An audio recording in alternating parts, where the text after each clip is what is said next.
Magandang araw sa inyong lahat. Andito na naman si Kuya Linux para magbigay ng konting content guys, no? Ngayon guys, magre-reaction lang tayo dito sa flood control, yung iniimbestigahan ng gobyerno yung mga contractor. Tapos yung statement ni Auntie Claire, and then yung motion for reconsideration, may isang abogado na nagsabi na malabo ng mabaliktad yung desisyon ng Korte Suprema. Panoorin natin to guys, itong balita. Ng mga diskayang nakasungkit umano ng bilyones na kontrata para sa flood control projects. Unang umingay ang kanilang pangalan nang makalaban si Pasig City Mayor Vico Soto sa May midterm elections. Narito ang agenda report ni Joash Malimban.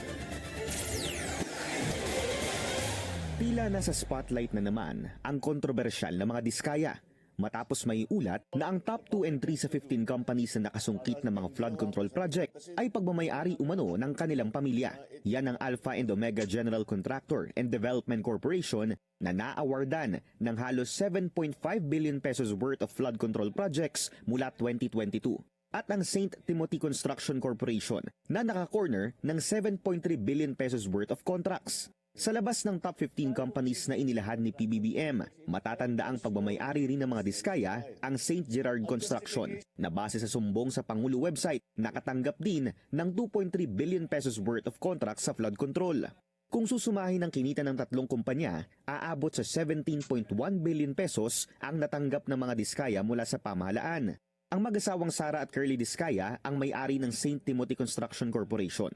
Lumaban at natalo si Sara sa pagkaalkalde ng Pasig nitong nakaraang midterm elections. Post sa social media ng dating kalaban sa pwesto ng mga diskaya na si Pasig City Mayor Vico Soto, tila hindi lang tatlo ang kumpanyang hawak ng mga diskaya. Base sa calling cards na ito, at least 9 na kumpanya ang konektado sa pamilya. Bukod sa naunang tatlo, pagmamayari rin daw ng mga diskaya ang St. Matthew General Contractor and Development Corporation, Great Pacific Builders and General Contractor, YPR General Contractor and Construction Supply, Amethyst Horizon Builders, Waymaker OPC at ang Elite General Contractor and Development Corporation. Sa Facebook post ni Mayor Vico Soto, malalaman kung sino ang mga namayagpag na mga kontraktor at mukhang iisa lamang ang may-ari. Namayagpag sila noong nakaraang administrasyon hanggang ngayon.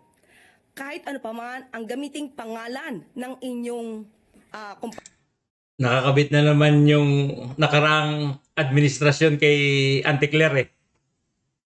kumpanya, ang inyong trabaho ang susuriin at sa trabaho rin ninyo makikita kung may anomalya. Sa pagsusuri ng Billionaire News Channel, aabot sa halos 31.6 billion pesos o mahigit 6% ang flood control projects na posibleng hawak ng pamilyang Diskaya sa buong bansa.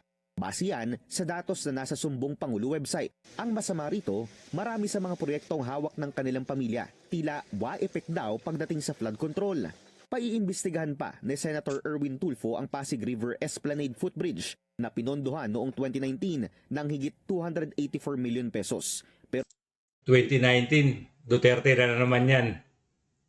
makalipas ang 6 na taon, poste lang ang naitayo. Sa isang Facebook post ni Iloilo City Mayor Raisa Trenas naman, inilahad nito ang 2 kumpanyang nasa top 15 ni PBBM at pagmamayari ng mga diskaya ay kabilang sa top 5 companies na humahawak sa major flood control project sa kanyang lungsod. 4 dito, umaabot sa daan-daang milyong piso ang presyo ng kontrata, pero ani Mayor Trenas, either non-functional, nagsanhi pa ng baha o di kaya practically non-existent.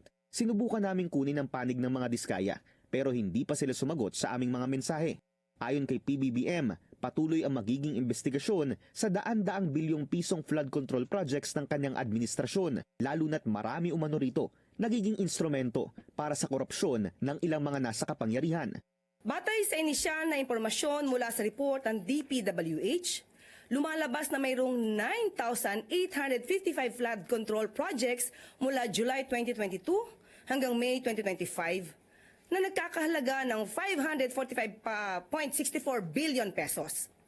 Sa nasabing bilang, 6,021 dito ay may project Parang- cost na mahigit parang proud pa 350 si billion pesos. Auntie Claire, eh. Na walang specific na sinasabi kung anong klase ng flood control structures ang ipinatayo, inayos o nirehabilitate. Paghihikayat ng palasyo sa mga LGU at mga mamamayan, i-report sa kanilang website ang mga anomalya sa flood control projects sa Yun guys, ano? Ako nagtataka sa gobyerno. Hindi ko sure kung paano nila ini-implement yung project eh. 'Di ba? Kasi halimbawa ako, no, nagpagawa ako ng bahay. Ako yung owner. Ako yung client. Tapos kumuha ako ng contractor. And then, halimbawa, maniningil na yung contractor. So ako, yung client, bago ako magbayad, titingnan ko muna yung ginawa ng contractor. 'Di ba? Titingnan ko kung sinunod ba nila yung plano, yung pinag-usapan namin sa materyales. Tapos titingnan ko rin kung ano yung mga natapos nila para malaman natin kung reasonable ba yung sinisingil nilang accomplishment or progress. 'Di ba? Ngayon, dito sa gobyerno, nagtataka ako. Nag-release sila ng mga pera, ng budget, na ibayad nila sa contractor. Tapos may mga project na ghost. Walang project. Pero nagbayad sila. Ano yun, hindi ba nila minonitor yung mga projects? 'Di ba? Kasi bakit ang investigasyon sa contractor ang liability nito, yung mas may malaking liability rito, yung gobyerno eh. Kasi ako sa project ako nagtatrabaho eh. Sa construction firm. Sa quality side kami eh. Normally ang proseso diyan, every stages of construction, merong nag-i-inspect. From design stage hanggang turnover, nandun yung quality side. Chine-check nila yung mga installation sa project kung nagko-comply sa design, sa standards, yung applicable standards, tsaka specification. Sila yung pumipirma ng acceptance, yung mga inspector sa project. So, ganun yung kalakaran dyan eh. Ngayon, kapag sumingil na itong contractor, ina-attach nila yung mga inspection reports, yung acceptance. Tsaka may mga supporting documents pa yon, yung mga picture, photos, para ma-justify yung kanilang billing. Pag wala ka nun, yung mga attachment na yon, tapos walang acceptance sa client, yung client inspector, hindi ka babayaran ng owner or ng kliyente. So dito sa government, wala bang mga dokumento na masasabi natin na yung project is na-check ng government representatives? Kasi naalala ko nung nagtrabaho ako sa MRT Line 7, yung sa EDSA. Mga 1997 yun eh. Bata pa ako noon eh. Sa ano kami eh, Sumitomo. Ang main contractor niyan is MHI, Mitsubishi Heavy Industries. Tapos yung Sumitomo Electric, parang ano sila, partner ng MHI. Yung Sumitomo sa electrical works, tsaka control works.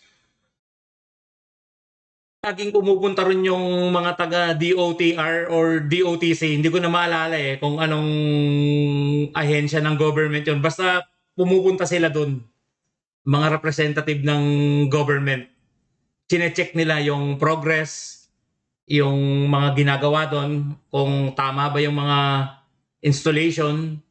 So, nandun yung representative ng government. Ngayon dito, nagtataka ako bakit na-release yung mga budget tapos may mga ghost. Paano mo binayaran yung contractor nang walang dokumento?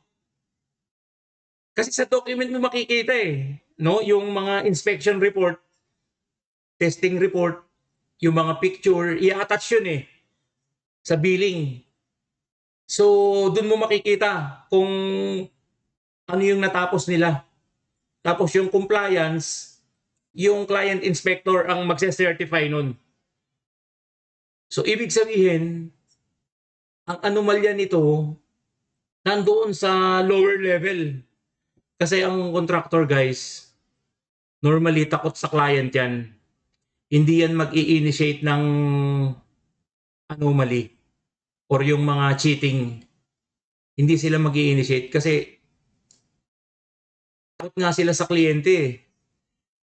Hindi yan gagawa ng, or hindi sila ang mag-uumpisa ng mga anomalya kung walang basbas doon sa proponent or client. Di ba? Ganun yan. Sa experience ko, ang mga contractor, takot yan. Susunod at susunod yan sa kliyente. Kasi kailangan nila yung project Pwede kang tanggalin ng kliyente kung palpak ka. Kung ikaw ay nandadaya. Di ba? So, imposible or very rare na manggagaling yung anomaly sa contractor. Kaya yan, dapat ang imbestigahan dyan, yung mga nasa paligid ni BBM. Halimbawa, DPWH yung in charge dun sa project ng flood control. Nandoon yung mga anomalya dyan. Bakit nakalusot? Trabaho ng gobyerno yan na i-monitor nyo yung project. May mga representative sila. Kagaya nga nung sinasabi ko na nung nasa MRT project ako, pumupunta lagi dun. Halos araw-araw. Pumupunta yung mga taga DOTC or DOTR. Kasi makikita mo naka-uniform sila Tsaka yung helmet nila, may logo. May logo ng gobyerno. Kaya dito, nagtataka ako bakit ang iimbestigahan mo yung contractor. Dapat unahin mo yung mga dyan, yung tao ng gobyerno. Kung kailangan may sibakin ka dyan, sibakin mo. Kasi ito guys, malamang ang maipit dito yung contractor ang masisi. Hindi natin sinasabi na walang kasalanan yung contractor. Parang naging co-conspirator sila Yung conspiracy, siyempre, liable din yung contractor doon. Nakipagkutsabahan ka Pero kung sino yung nag-initiate, doon yan manggagaling sa kliyente. Kasi yung pera, yung release ng payment, sa kliyente yun Yung gobyerno. Di ba? Yung contractor, hindi yan mag-i-initiate ng anomaly. Takot yan. Sa experience ko Tuloy natin to guys. Itong kay Di ba? Ang hirap po kasi na mag-name names agad.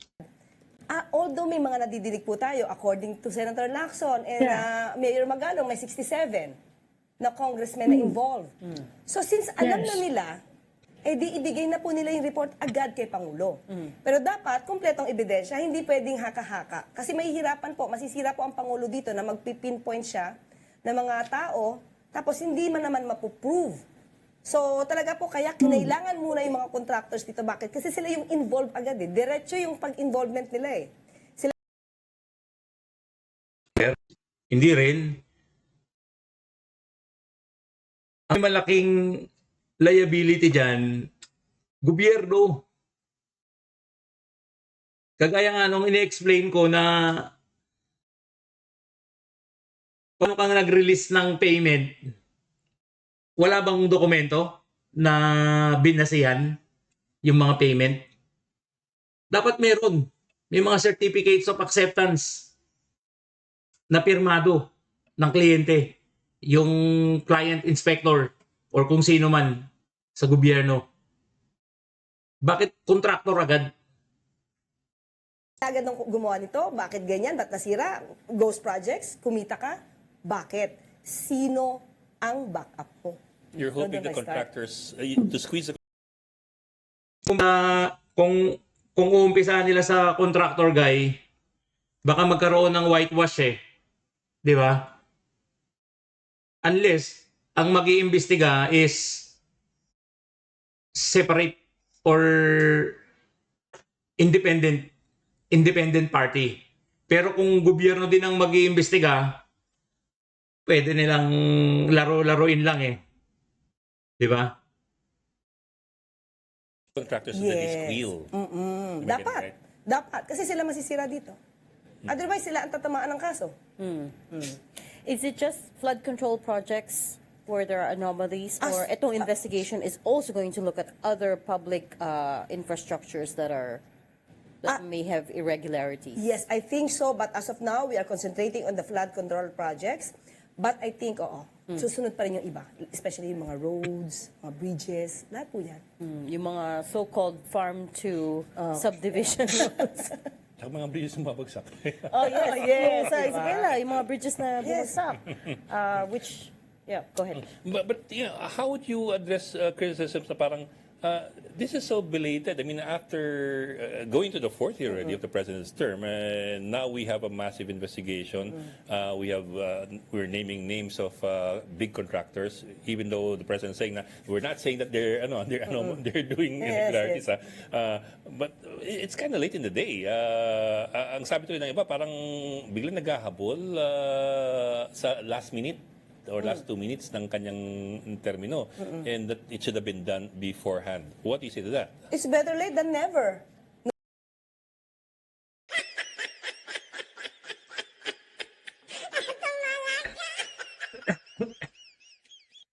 Patay tayo dyan, no? Tinanong siya guys na para daw naghahabol yung administrasyon ni BBM. Na kasi kalahati na yung termino niya, di ba? Tapos parang ngayon lang. Ang sagot ni Auntie Claire, better late than never.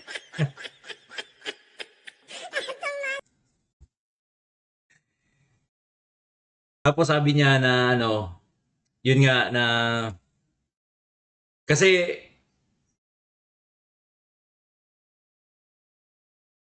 hindi niya pwedeng nasa gobyerno sila no. Hindi niya pwedeng gamitin na yung better late than never sa gobyerno. Kasi ilang milyong Pilipino ang umaasa sa mga solusyon ng mga problema ng Pilipinas or ng bansa. Tapos kumbaga parang sinasabi mo na pinag-aantay mo sila. Tapos ginawa mo yung action later. And then sasabihin mo, at least ginawa namin. 'Di ba? Better late than never. Tuloy natin guys. Yung mga panahon ba na nakaraang administrasyon, may ginawang ganito? Wala. Kay Pangulong Marcos lang. Bakit? Ngayon nakita yung effect ng flooding eh. Although sinasabi natin, epekto rin to ng climate change. Pero yung mga maling gawa, dapat talaga nitong makita at maimbestigahan. So, ganito katapang yung Pangulo natin. Strong leader siya para mabangga. Kung may mababangga siya, malapit sa kanya, walang magagawa. Kundi talagang banggain.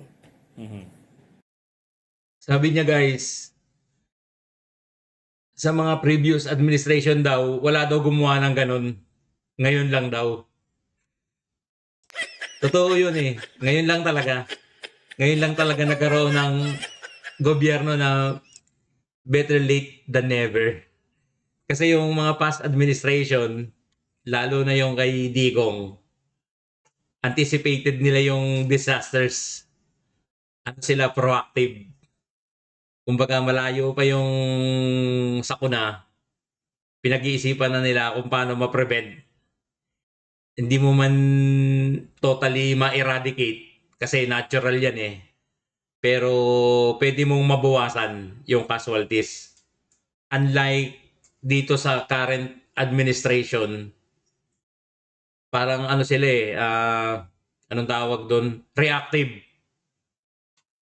Iintayin muna nila na dumating yung disaster and then yung resulta, antayin muna nilang matapos saka sila magre-react or gagawa ng action.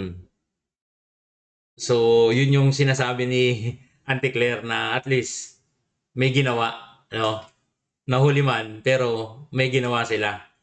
So, mas maganda pa rin yung proactive. Dapat pinag-iisipan mo kung paano mo makontrol yung mga disasters. Di ba? Tayo rito kay Auntie Claire. So, better late than never. Pakinggan na natin guys itong isang abogado, no? Na sabi niya yung motion for reconsideration para baliktarin yung desisyon ng Korte Suprema, malabo na mabaliktad. A chance nga i-reverse sa Supreme Court ang ilang ruling on the Sara Duterte impeachment based on the motion for reconsideration filed by the House of Congress. Murag dili, Jude. And here's why. Dili, Jude. First, the ruling was unanimous. All 15 justices agreed. That's not just rare, it's powerful. You're asking all of them to change their minds? Murag lisod. And no Murag one lisod. dissented, meaning they were all on the same page about the law and the facts.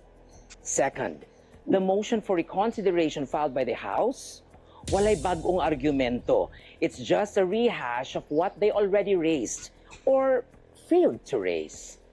And that matters. Because when you go to the Supreme Court, you bring your best arguments the first time. If you held back, that's on you. Third, the Constitution is very clear. No impeachment shall be initiated against the same official more than once within a year. Not endorsed, not heard in plenary, initiated. And the Supreme Court already said, the moment a verified complaint is referred to the Committee on Justice, that's initiation na. Whether or not the House acted fast or archived it later, too late na. Fourth, the House of Representatives, when they answered the court earlier, they limited their own arguments. Their legal team only raised certain points and left out the others. So when the Supreme Court deliberated, they may have looked beyond the pleadings, public interest case money. And under Philippine jurisprudence, they can take judicial notice of public facts like the number of impeachment complaints, filing dates, official statements, even timelines reported in the media. Kung wala nagiribat sa House, then that becomes part of the broader factual context the court can use. Fifth, naapagyud tong banat ni Speaker Romualdez. Just a reminder that justices can also be impeached. For me, that's not a reminder, that's a veiled threat. And honestly, that does not help their case. It only reinforces why we need the court to stand firm and independent. So if you ask me, will the Supreme Court reverse its decision? No. Big no. Because this isn't just a legal misstep. They saw a pattern. They saw political abuse disguised as procedure. Yun. And this time, the Constitution won. Final na ni. Move on na taoy. Move on na kayo. Ayun guys, ano yung statement ni Madam, no? Alam ko abogado to eh, or abogada. So maganda yung mga sinabi niya eh, di ba? May point. So mag-move on na kayo, no? Kasi sinabi niya rin dun yung binitawang pronouncement or statement ni Speaker Tambaluslos na parang tinatakot niya yung mga justices, di ba? Eh lalo silang nabaon dun, di ba? Kasi parang pinakita niya na talagang abusado siya. Di ba? Kasi itong ginagawa nilang impeachment, may abuse of power ito eh. Tinatago nila dun sa procedure puno. Pero ang pakay is tanggalin si BP sa 2028 election. I-disqualify na siya. So yun yung purpose. No, kunwari na accountability pero ang totoo ano yan, politika. Pinopolitika nila si BP Sara eh. Di ba? Kaya mag-move on na itong mga pro-impeachment. Meron pa naman kayong 3 years eh. 2026, 2027, 2028. Tatlo pa. No? So, ang laki pa ng chance nyo para i-impeach si BP. Bakit kayo nagmamadali? Di ba? Tatlo pa yan, no? O next year, mag-impeachment uli kayo. Or 2027, 2028. O, huli na yon. Kapag hindi nyo pa na-impeach sa 2028, magtago na kayo. Alam nyo na kung saan kayo pupulutin. Okay guys, ganito na lang and please like and subscribe.